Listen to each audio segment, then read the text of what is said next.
Bonjour à tous, bienvenue sur la chaîne de Plancton Curieux. Donc on reprend les vidéos d'actualité, donc revue des principales actus, en tout cas celles qui m'ont marqué, plus petite revue de marché.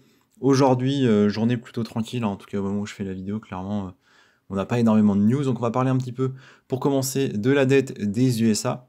On va aller voir un trade juste après, pour du coup se rappeler un peu ce qu'il fait, parce que quelqu'un a fait un petit trade récapitulatif. Donc là ici, article du coup du journal du coin, hein, c'était pour remettre ça en avant, mais on va tout de suite aller sur ce trade d'un certain monsieur Neo, qui nous fait un petit résumé sur l'accord du plafond de la dette, et je trouve que c'est assez intéressant. Donc déjà, il nous dit, l'accord a été accepté en principe, mais il reste encore beaucoup de travail à faire, selon le président de la Chambre des représentants, qui est monsieur McCarthy. Ok. Donc le plafond de la dette ne serait pas relevé d'un montant spécifique. Donc on s'est pas dit, ok, le plafond, il va être maintenant à 40 milliards. C'est pas ça qui s'est passé. Il a dit, au lieu de ça, en fait, le plafond de la dette va être inchangé jusqu'au 1er janvier.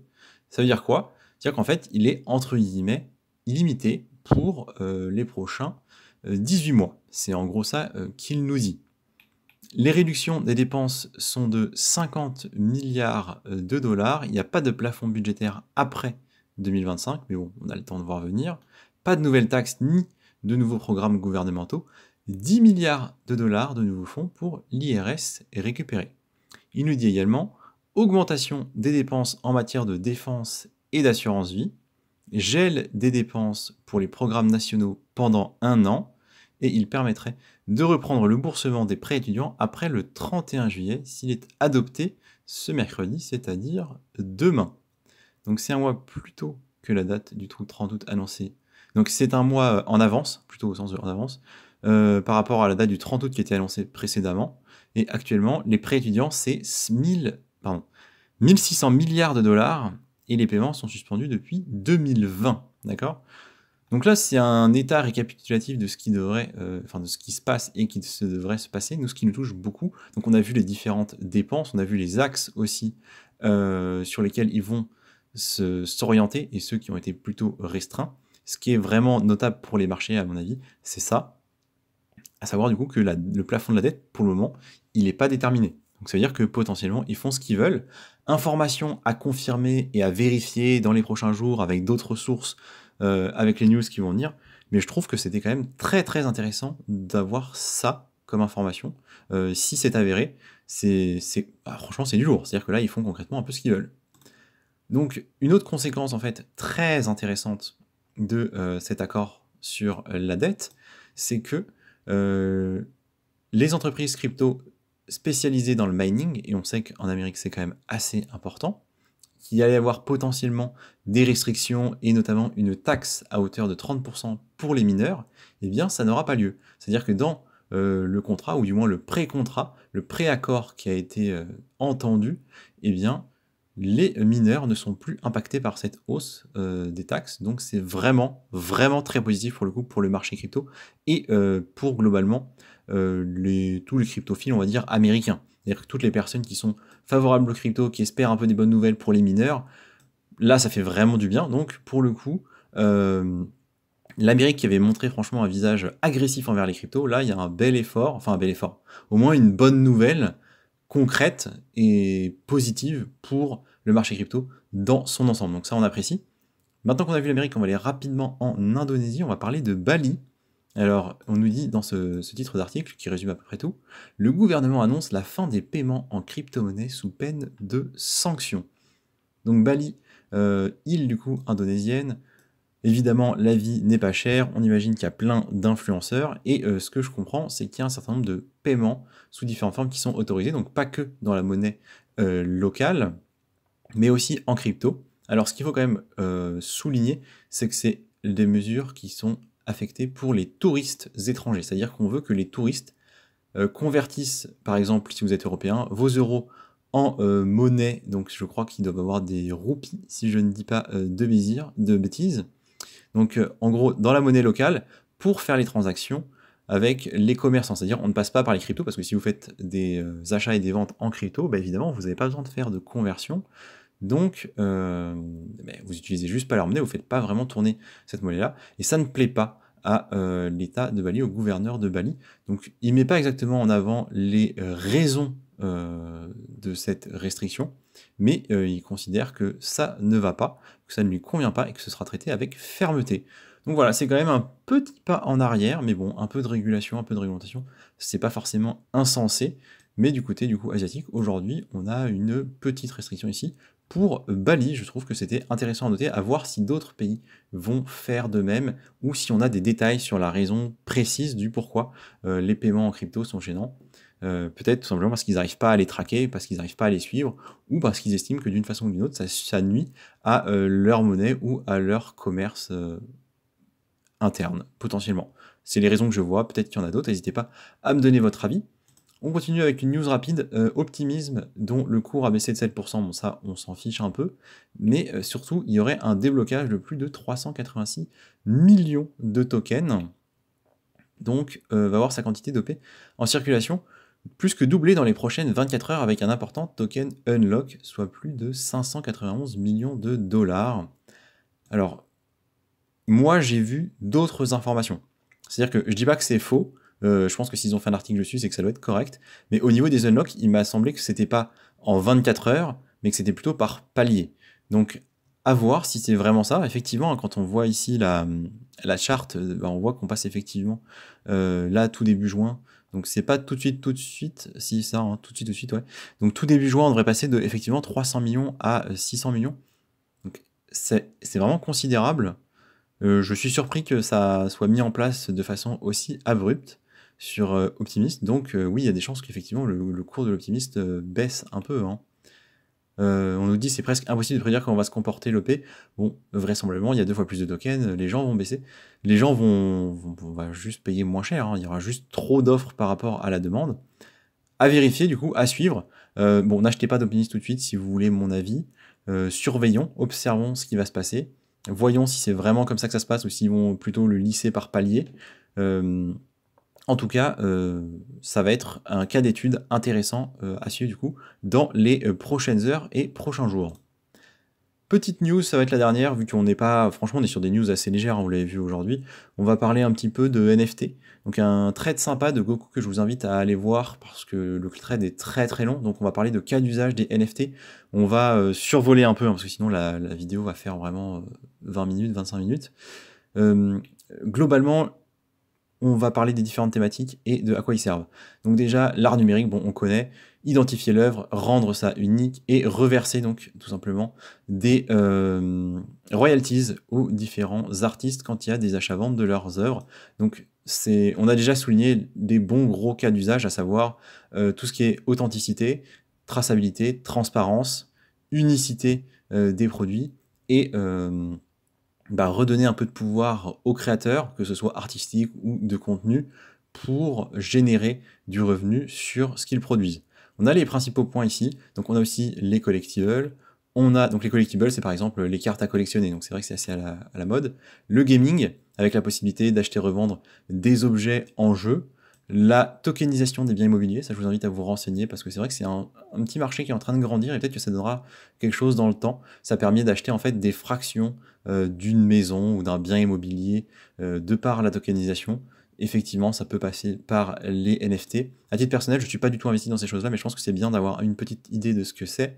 Les billets de concert, je reviens pas là-dessus, on a fait une vidéo sur, où on traitait d'un article sur le Grand Prix de Monaco, donc c'est exactement cette idée-là, avec la traçabilité, le fait de pas du coup beaucoup moins pouvoir tricher sur le prix des billets, parce que il y a beaucoup d'achats-reventes sur le marché secondaire à des prix qui sont 2, 3 fois, 5 fois le prix initial.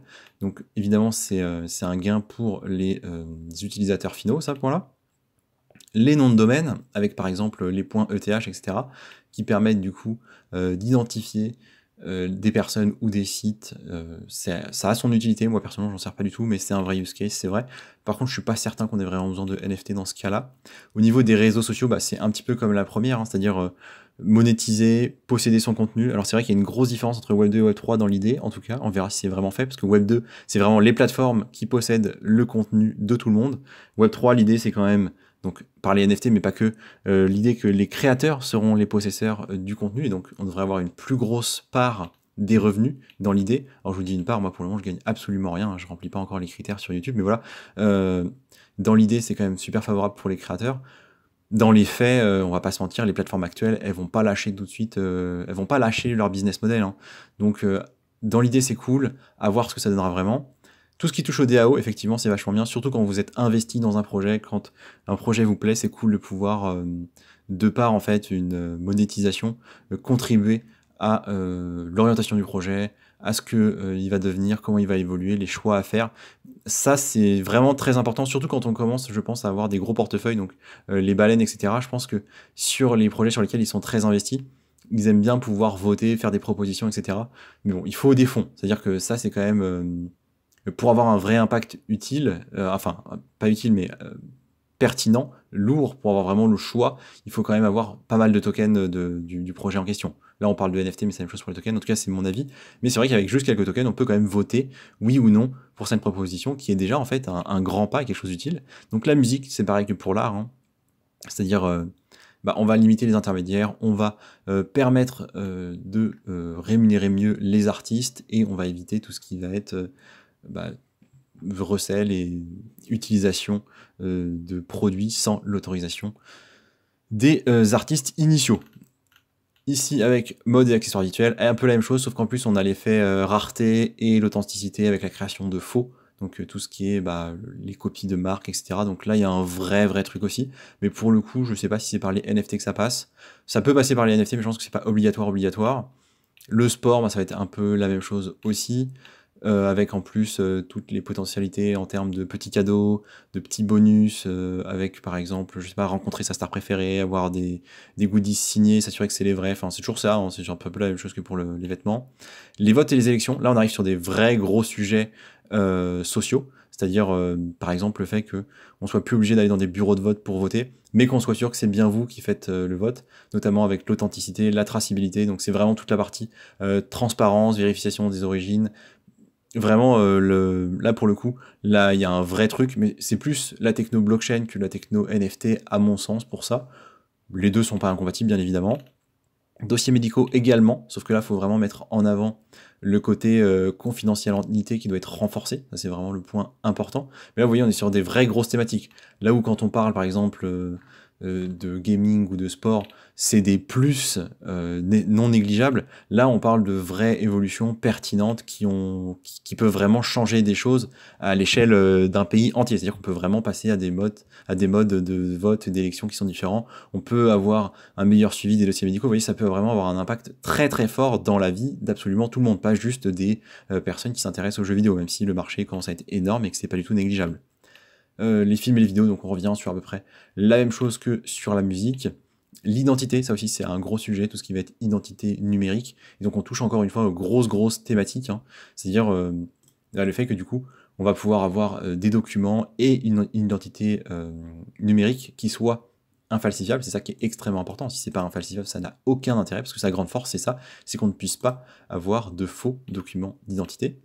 On a ici aussi des potentialités sur l'assurance. Donc là, je connais moins en quoi les NFT sont utiles. On va voir un petit peu ce qu'il nous dit.